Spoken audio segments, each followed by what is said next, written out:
useless. I don't know why they can't create a function that just does match pairs for you, but they haven't done it yet. And you'll see, because we're going to do a chi-square test in a couple of minutes, and the calculator will handle that, and you'll be like, wait, how does it handle this, but somehow it doesn't handle a match pairs test? You'll see what I mean. All right, the two means independent samples is going to look and feel an awful lot like two population proportions. So there's the familiarity to it.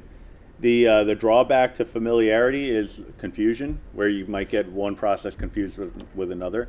But the key is means. All right. So we're talking about averages. So the mean cost. All right. Now in this case, we're talking about Great Buy and Circuit Town. Both claim that they offer the best prices. A sample of 50 randomly selected items from the inventory of Great Buy was collected. All right, so I'll just write n equals 50.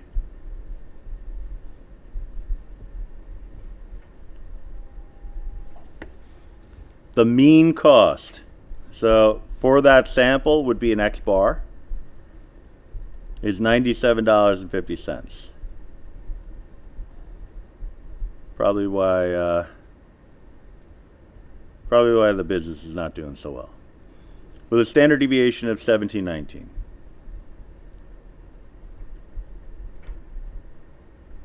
Does anybody still go to Best Buy? Every now and then? A lot or a little? The one with the Geek Squad, that's where I shop. Oh, okay. A little bit? Yeah. No, because I haven't gone to Best Buy in like years. And I know Circuit City went out of business.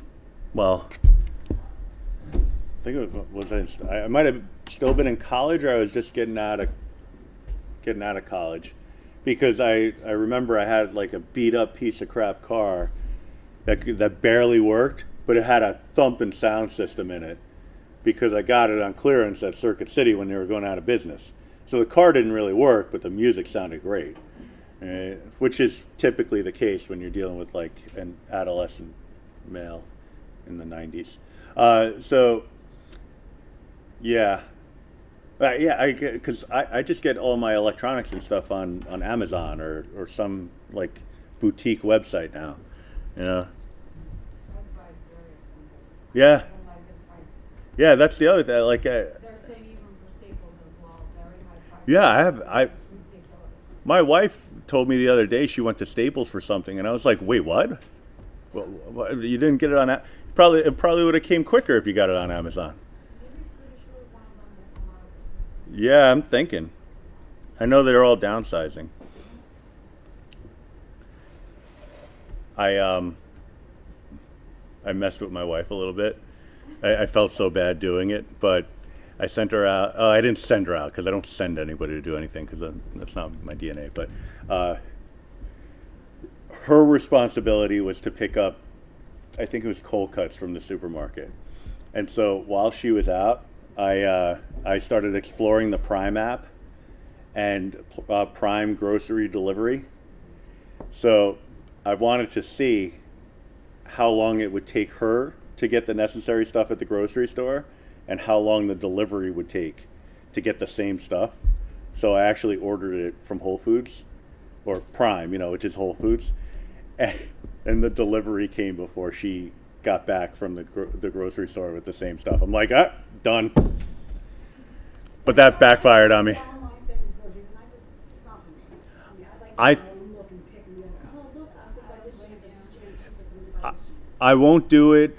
I won't do it with Stop and Shop, the Peapod, because like for produce, I found that they've just taken like the stuff that's about to expire and thrown it in a basket. But the Prime stuff, I have not been disappointed so far. Yeah. Last 2 weeks we got 2 weeks ago we got like milk, and then came like expired. Next week a gallon of milk, like 2 or 3 gallons of milk. We're not gonna use that in 10 days. From Prime or from something? Yeah, from the book. Oh, okay. And I heard that Yeah. the Whole Food, if you buy food through the Prime, and Whole Food, you only get what's based on Amazon. You don't get everything. Yeah, it's all what's on the app. So I just look at their specials, and I'm like, oh, okay, I'm getting meatballs today. Why? Because that's what's on the list. You know, like that's what's on the specials. Yeah, sure.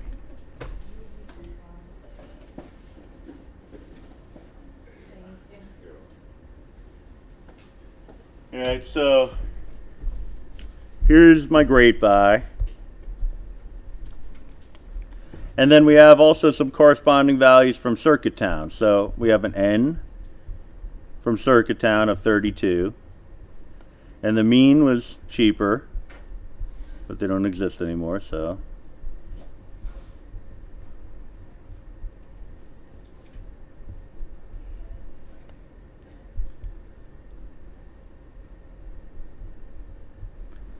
And a standard deviation of 1263.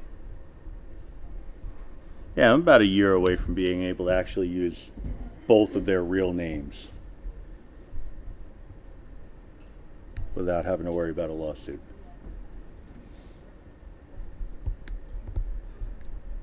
So we have two independent samples, right, categorized by store, right? Now it could be the same items being purchased, or roughly the same items, just 32 in one, 50 in the other.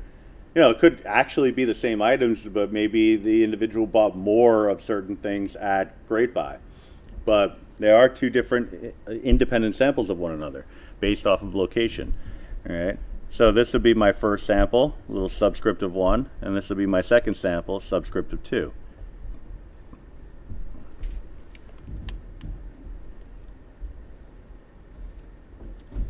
So then to the question, we have using a 0.05 level, significance level, test the claim that there's no significant difference between the average costs. All right, so it's a similar idea to the last one where they're just looking for a difference. They're not asking us in any particular direction. Could be. They could say, test the claim that one is more than the other. All right, but we just want to see if there's any significant difference. Because honestly, sometimes it's just easier in terms of the hypothesis test to just say, show me whether or not there's a difference, because intuitively you're looking at it and saying, well, 9750 is bigger, a lot bigger than 7659. I know one of them's bigger on the small scale. Will it translate to being bigger on the large scale? I don't know. Well, the hypothesis test will bear that out. If I show a significant difference, then it's going to be pretty clear that in what direction that difference is showing. All right. So if I know that there is a difference between the two data sets, and just superficially looking at it, I can say, well, it looks like Great Buy is bigger than Circuit Town. Then when I show that there's a significant difference, then my conclusion is obvious. All right. So, but it's going to be the same setup as the match pairs case, at least as far as the null and alternative hypotheses go. And in fact, our conclusion is going to have a similar look and feel.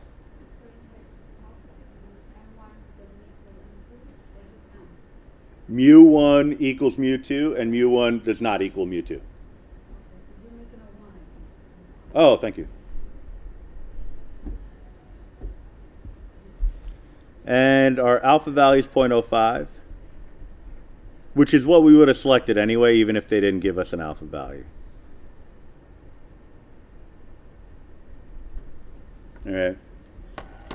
On the test, I'll give you alpha values for everything, for the two problems that I ask you to do. But, you know, if you're doing a project, then, you know, there's nobody to give you an alpha value. So you select the one that you want to select. All right. So 0.05 is the standard. You know, if you want your test to be more conclusive, then a 0.01 would be the way to go. All right. But if you have a small sample of data, then you probably want to stay in the middle. You know, because the possibilities are 0.01, 0.05, and 0.10. Split the difference and just go with a 0.05, because if it's a small sample of data, you know, there's only so much of a conclusion that you can draw to begin with. All right. So we're going to go to our calculators. To the calculators. Stat test, 2 sample t-test, option 4.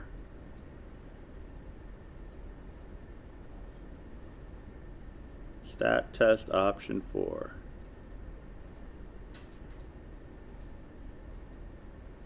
And while you're looking at that, I'm going to sneak back and do a quick copy paste of my last conclusion because I'm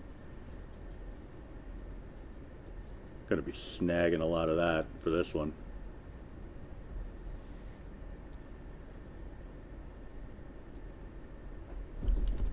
All right.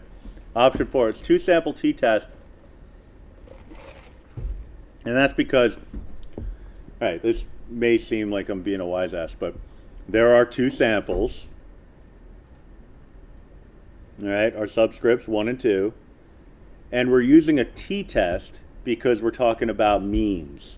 Anytime we're talking about means, we're talking about a t-test. All right, so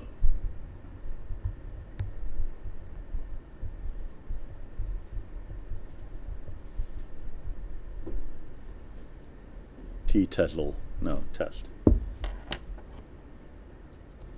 All right.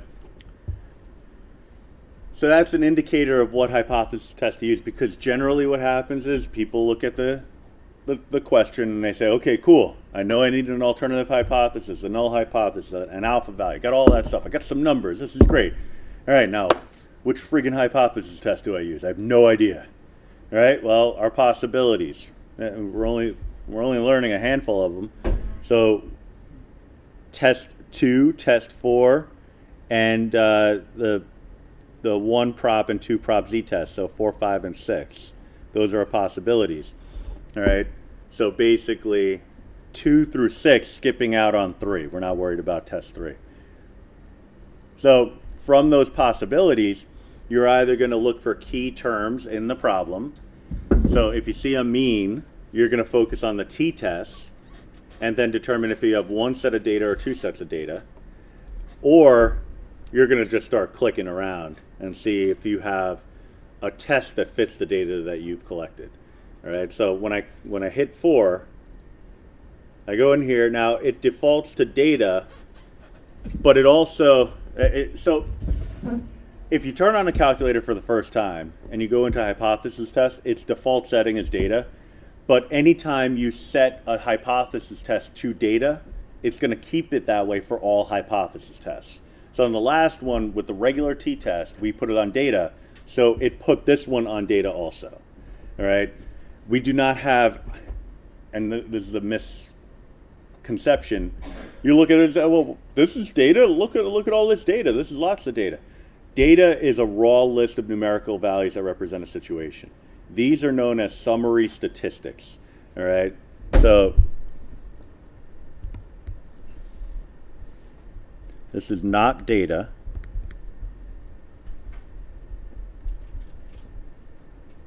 It's summary statistics.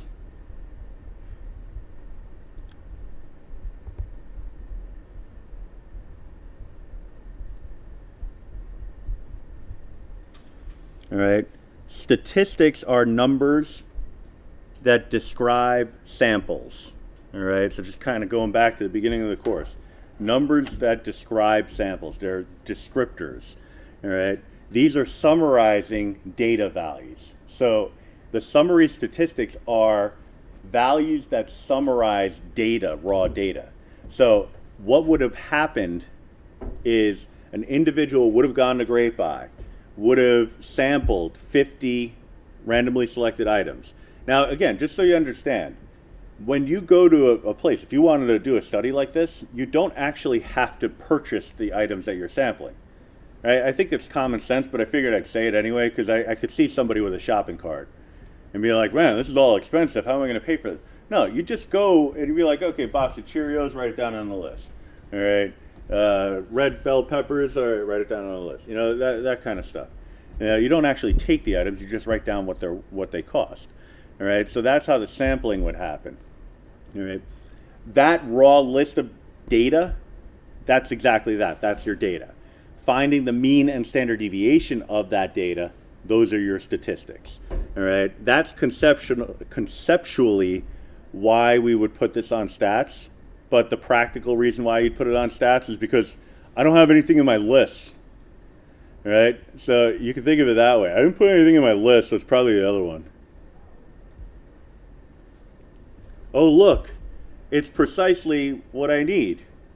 because looking at the information that I have written down and what's available here, it matches up perfectly. I mean, the N1's at the bottom, but you know, that's fine. Can live with that. I got an X1 right here, 97.5. Light FM. 17.19. 50. You just got to get it in the right order. 76.59. 12.63. And 32. And we want a not equal symbol.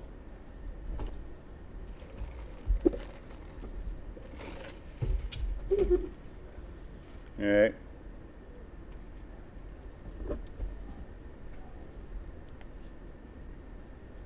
And we want that not equal symbol because that's what our alternative hypothesis came out as.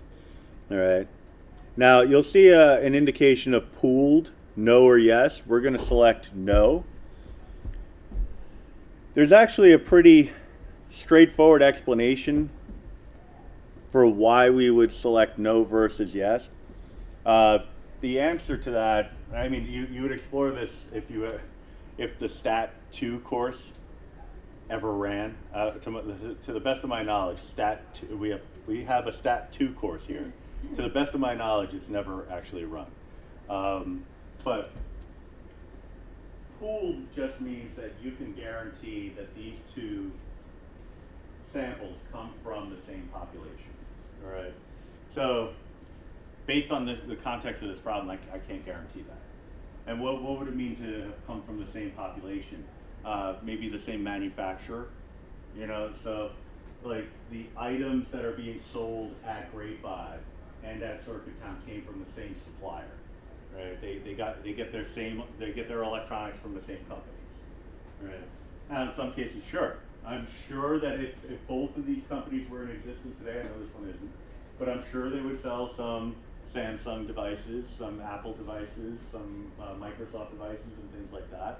And I'm sure they would sell some more niche products like, like I don't want to say knockoff earbuds, but like AirPods, but like the less ridiculously expensive kind, the ones where like if you lose them, you're not gonna break into like hysterical tears and crawl into the fetal position, that sort of thing.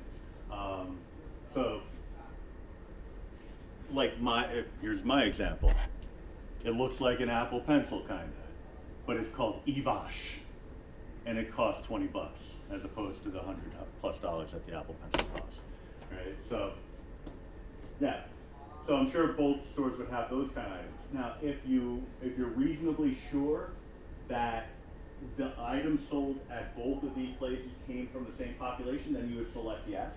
But there's nothing about the context of this problem that would lead us to think that way. Especially since I've been acting as though this is really Best Buy in Circuit City, but it says Great Buy in Circuit Town. Those are two fictitious stores, all right? We don't know anything about those. So we can't apply our knowledge of the real stores to these stores, all right? So we would just leave it as no, all right? And I'll tell you, any problem that we work on in this class, we're just gonna leave as no, all right? Because we're not gonna make the assumption. The short answer is you can always be, you'll always be okay if you assume no. You could get into trouble if you assume yes incorrectly, all right? But then after that, it's just calculate. So basically, the pooled you don't have to worry about. Just set it to no and leave it that way, and just go right to calculate. So ignore the pooled. Calculate, and you get a nice, good-looking p-value right there. The scary-looking p-value. Look at that. Nah, it's a good one. I'm going to highlight the two key ingredients. This is telling me I don't even really have to evaluate the number.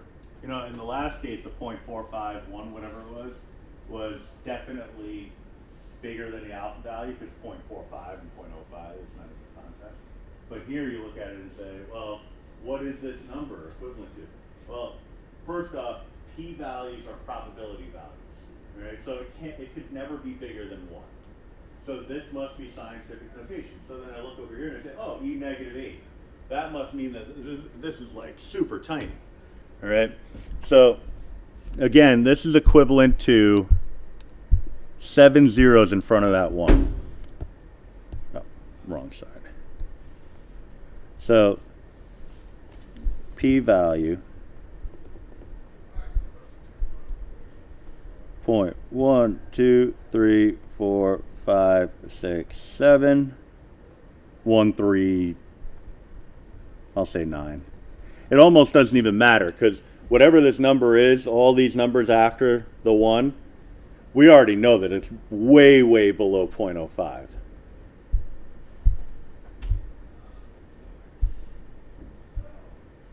So the p-value is less than alpha.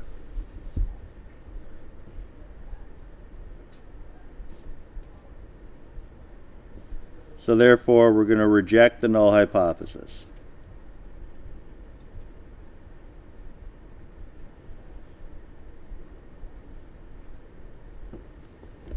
So, no to the null hypothesis, and just like the last test, we only had the alternative there to make the hypothesis test work. So, I don't need a second sentence in my conclusion, which would be that there is sufficient evidence to reject the claim that there is no significant difference between the average price at, and you can abbreviate, as long as your abbreviations are obvious, Great Buy and Circuit Town.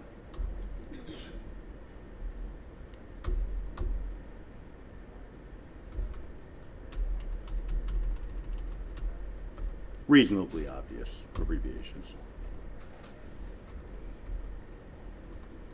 Spacing.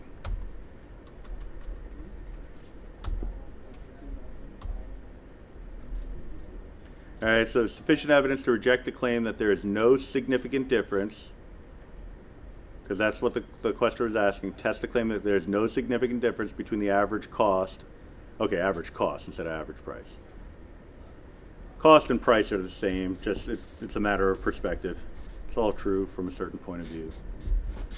At Great Buy and Circuit Town, at the 0.05 significance level. All right. This one would reject at any level, but we always want to state for what the relevant significance level would be, because the question would have one in some way, shape, or form that I give you.